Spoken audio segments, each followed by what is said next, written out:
Querida Igreja de Cristo, que Deus a abençoe rica e poderosamente, protegendo mentes e corações de qualquer tipo de pensamentos e emoções nesse momento de afastamento social e guardando de todo mal e contaminação diante dessa triste pandemia.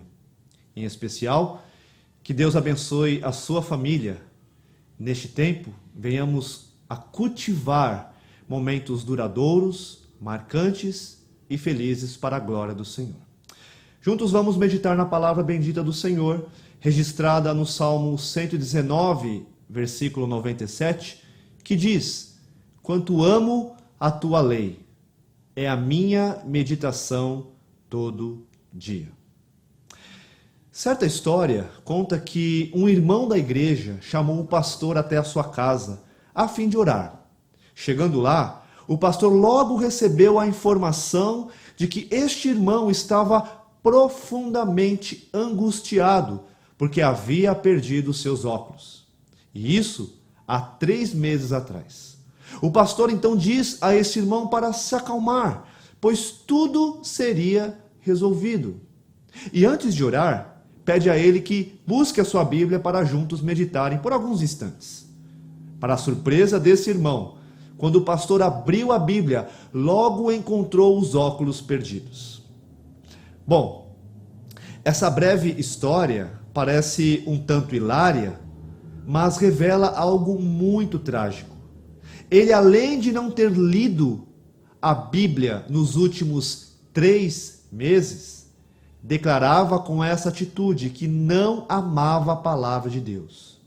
Assim eu pergunto: como está o nosso amor pela lei de Deus? Para nós, essa lei não é outra senão a palavra que temos em nossas mãos. Assim, como está o nosso amor pela palavra de Deus? O versículo que acabamos de ler traz consigo tanto uma reflexão quanto um desafio. Refletimos sobre o nosso amor à lei de Deus, refletimos sobre o seu valor para as nossas vidas, a sua relevância naquilo que somos e realizamos, sobre a sua importância na condução dos nossos passos e no propósito de revelar a vontade do Senhor para todos nós. De fato, ela é digna de ser amada. Somos também desafiados não apenas a expressar uma declaração de amor pela lei de Deus, como também manifestar este amor por meio de uma atitude concreta, que neste caso é a meditação nos preceitos do Senhor todo dia. Assim como o salmista declara e pratica. Precisamos diariamente resgatar o nosso amor pela palavra de Deus, para que a nossa declaração de amor e fé não seja vazia e a nossa meditação não seja mais um protocolo a cumprir, e sim atitudes verdadeiras de um coração voltado para o Senhor. Creio que há inúmeras razões para amarmos a lei perfeita de Deus. No entanto, nessa hora, gostaria de ressaltar apenas 5 razões para amarmos mais a Deus e a sua palavra. Meditarmos nela com todo o nosso coração, seja nesses dias de tribulação e angústia, seja nos dias de sossego e consolo. Assim, queridos, a primeira razão é que, pela palavra, somos bem-aventurados e irrepreensíveis. O verso 1 do Salmo 119 diz: "Bem-aventurados os irrepreensíveis no seu caminho, que andam na lei do Senhor." A expressão bem-aventurado é bem conhecida por todos nós. Jesus a utilizou muitas vezes, principalmente no início do Sermão do Monte, ao todo 9 vezes. E o que significa ser bem-aventurado? O termo diz respeito àquela pessoa que é feliz. Mas não por qualquer motivo, mas porque tem a bênção de Deus sobre a sua vida. Essa é a felicidade do salmista. Deus não está irado com ele, ou irá destruí-lo, mas abençoá-lo. E a maior bênção aqui não é outra senão a revelação de Deus através da sua lei, ao coração do salmista.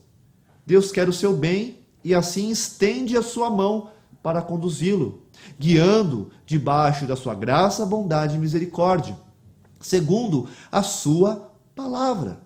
O versículo ainda diz que os bem-aventurados são também irrepreensíveis, ou seja, quando o assunto é andar com Deus, assim como Noé andou e foi considerado um homem justo e íntegro, não existe forma mais aceitável senão mediante a sua santa lei.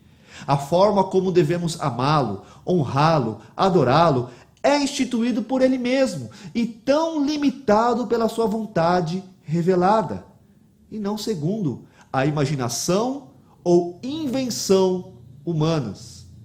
Assim, amamos a palavra de Deus, pois ela nos faz verdadeiramente felizes pela bênção do Senhor sobre a nossa vida e por ser o caminho seguro a fim de dignamente e irrepreensivelmente andarmos com Deus. A segunda razão para nós amarmos a palavra de Deus é que, pela palavra, nosso coração é guardado diante do pecado. Versículo 11 do mesmo Salmo diz: guardo no coração as tuas palavras, para não pecar contra ti. A palavra de Deus é lâmpada para os nossos pés e luz para o nosso caminho. Calvino, comentando este versículo, Salmo 119, versículo 105, diz que somos caminhantes pela cidade deste mundo e muitas vezes somos chamados a sair em sua escuridão. Nunca nos aventuramos ali sem o que dá a luz, a palavra de Deus, para que não escorreguemos. Cada homem deve usar a palavra de Deus pessoalmente, de forma prática e habitual, para que possa ver o seu caminho e ver o que está nele. Quando a escuridão se estabelece sobre tudo ao meu redor, a palavra do Senhor, como uma tocha flamejante, revela o meu caminho. Nós não conhecemos o caminho ou como andar nele, se a Escritura, como uma tocha em chamas, não revelá-lo. É uma lâmpada de noite, uma luz de dia e um deleite para todos os momentos da vida. Davi guiou seus próprios passos por ela e também viu as dificuldades de seu caminho por seus raios. Quantos são os combates que travamos dentro do nosso coração? Quantas foram e são as derrotas quando decidimos confiar em nossas próprias forças, ou recursos, ou habilidades, a fim de driblarmos o pecado e as tentações? Quantas vezes brincamos com os limites, achando que um pouco mais perto do fogo jamais seremos queimados? Engano nosso quando pensamos que sozinhos podemos vencer o mal, a tentação e o pecado. João Calvino, citado no livro Calvino para Hoje, afirma que alguém pode se afogar em um pequeno riacho, mas pode ser resgatado e trazido para a margem, mesmo tendo caído em mar aberto, se ele estiver agarrado a uma prancha. De modo semelhante, a menor das calamidades irá nos fazer submergir se estivermos privados do favor de Deus. Mas se confiarmos na palavra de Deus, podemos escapar seguros e ilesos da circunstância mais difícil. Assim, meus queridos, amamos a palavra de Deus, pois ela guarda o nosso coração. Guarda o nosso coração diante do pecado e da tentação. A terceira razão para amarmos a palavra de Deus é que, pela palavra, temos a certeza do perdão dos nossos pecados. Versículo 132 diz: volta-te para mim e tem piedade de mim, segundo costumas fazer aos que amam o teu nome. Queridos, não apenas somos guardados diante do pecado, como também somos perdoados quando caímos em pecado.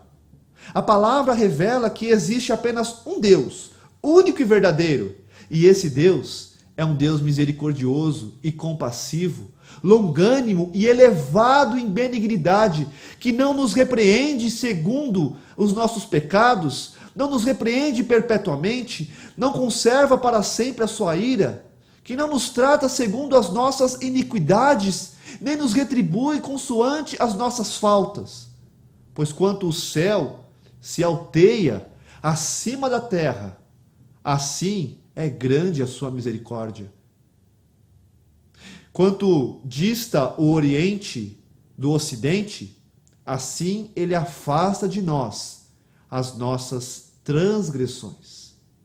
Assim como um pai se compadece de seus filhos, assim o Senhor se compadece dos que o temem. Ele conhece a nossa estrutura. Ele sabe que somos pó. Aqui há outra bem-aventurança, registrada por Davi no Salmo 32, onde ele declara: bem-aventurado aquele cuja iniquidade é perdoada, cujo pecado é coberto. Bem-aventurado o homem a quem o Senhor não atribui iniquidade e em cujo espírito não há dolo. Quem são esses bem-aventurados? São aqueles a quem o Senhor estendeu a sua misericórdia, perdoando os seus pecados. E como sabemos disso? Através da lei do Senhor, da sua palavra bendita. Assim, amamos a palavra de Deus, pois através dela temos a certeza de que somente nas mãos do Senhor está o poder de perdoar os pecados. E Ele assim o fez e o faz, estendendo as suas mãos de poder a nós, pecadores. A quarta razão para amarmos e fortalecermos este amor pela palavra de Deus é que, pela palavra, recebemos força diante da tristeza, consolo na angústia e conforto para a alma.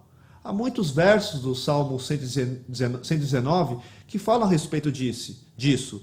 Por exemplo, verso 28, verso 50, o verso 52, o verso 76, o verso 92. Verso 28 diz: a minha alma de tristeza verte lágrimas, fortalece-me segundo a tua palavra. Verso 50 diz: o que me consola na minha angústia é isto, que a tua palavra me vivifica. Verso 52, lembro-me dos teus juízos de outrora e me conforto, ó Senhor. 76, venha, pois, a tua bondade consolar-me, segundo a palavra que deste ao teu servo. 92, não fosse a tua lei ter sido o meu prazer, há muito já teria eu perecido na minha angústia. Queridos, quantas vezes nos encontramos ansiosos, preocupados com as situações da vida? Quantas vezes a nossa mente é pressionada e o nosso coração é fustigado com as angustiantes situações e imprevistos que nos cercam? Ainda mais no momento que estamos enfrentando, quantas são as tristezas que consomem a nossa alma? É através da palavra que o Espírito Santo de Deus, com poder e graça, fortalece o nosso mais íntimo ser. João Calvino, no seu comentário do mesmo Salmo, o Salmo 119, afirma: não há outro consolo, nem outro remédio para a adversidade, senão o descansarmos na palavra de Deus e o aceitarmos a graça e a certeza de nossa salvação oferecidas nela. O salmista declara que estava dolorosamente oprimido por aflições intensas, capazes de esmagá-lo, mas a consolação que derivava da lei divina em circunstâncias tão desesperadoras era-lhe como que vida. Aqui também há uma bem-aventurança, pois aqueles que choram serão consolados. Deus assim usa a sua palavra, a lei divina, para encher o nosso coração de consolo, conforto e fortalecer a nossa fé e esperança mediante o poder do seu Santo Espírito. Assim, amamos a palavra de Deus, pois ela nos dá verdadeiro alento, esperança e vida. E a quinta razão é que, pela palavra, temos a certeza da salvação. Verso 41 diz: venham também sobre mim as tuas misericórdias, Senhor, e a tua salvação segundo a tua promessa. Versículo 114, tu és o meu refúgio e o meu escudo, na tua palavra eu espero. 165, grande paz têm os que amam a tua lei, para eles não há tropeço.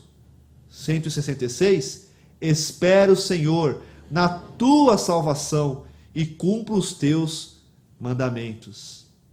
A lei de Deus segundo o apóstolo Paulo, serve de aio para nos conduzir a Cristo, a fim de sermos justificados pela fé. E a palavra usada para se referir a aio é paidagogos, que significa tutor, um guardião e guia. Calvino, comentando este versículo, diz: um aio não era designado para toda a vida de uma pessoa, somente para a infância, como a etimologia da palavra grega o revela.